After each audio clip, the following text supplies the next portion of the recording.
Agreement reached to end children's book infringement case file in this October 31, 2017. File photo. Copies of Alan Say's Silent Days, Silent Dreams sit on a bookshelf at a store in Boise, Idaho. A group that preserves and promotes the work of a deaf, self-taught Idaho artist whose creations appear in museums around the world has agreed to dismiss its copyright infringement lawsuit against an Oregon children's book author. The Boise, Idaho-based James Castle Collection and Archive in documents filed Wednesday, June 27, 2018, agreed to dismiss the suit against publisher Scholastic Inc. and author Alan Say.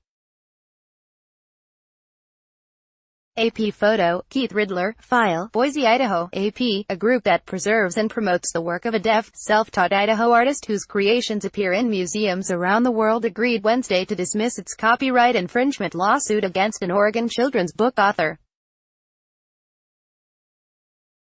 In documents filed in U.S. District Court, the Boise, Idaho-based James Castle Collection and Archive agreed to dismiss the lawsuit against publisher Scholastic Inc. and author Alan Say. Scholastic and the Castle Collection believe Castle's legacy as expressed in his work, his remarkable personal story, and Say's book, will serve as a source of inspiration for young artists and readers everywhere, the two sides said in a joint statement announcing the agreement. About 28 of the 150 illustrations in Silent Days, Silent Dreams, described in its opening pages as a work of fiction about Castle, are Say's copies of the artist's work.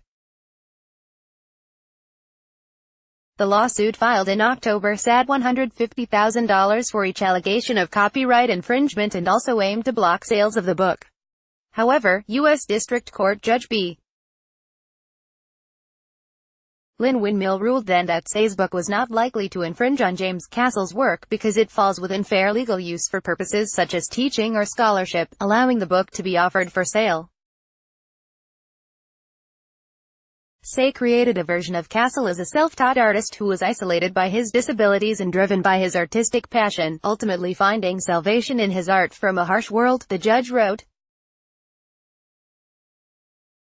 Scholastic and Say asked in December that the lawsuit be dismissed and with Wednesday's court filings have agreed to settle the dispute with each side paying their own court costs. Castle, born 2 months premature in 1899 in Idaho, was deaf from birth. At 10, he lived for 5 years at the Gooding School for the Deaf and Blind but was never able to speak or write. He returned home, where he created thousands of artworks, using various materials, including soot and his own spit. He died in 1977. The 80-year-old Say, who lives in Portland, Oregon, won the Caldecott Medal in 1994 for what Judge A said was the best American picture book for children. A request for an interview from the Associated Press sent through a bookstore where Say's readings didn't get a response on Wednesday. In an author's note in his book, he wrote that his first encounter with Castle's work gave him the same feeling as initial viewings of work by Vincent van Gogh, the famed Dutch painter. Say's book on Castle is written from the perspective of a fictional nephew of Castle. In the author's note, Say said he used soot and spit and other at-hand materials available to Castle to emulate his unschooled style. The fictional biography includes Castle being bullied by classmates for being deaf and mute. Copyright 2018 The Associated Press. All rights reserved. This material may not be published, broadcast, written or redistributed. Advertiser content.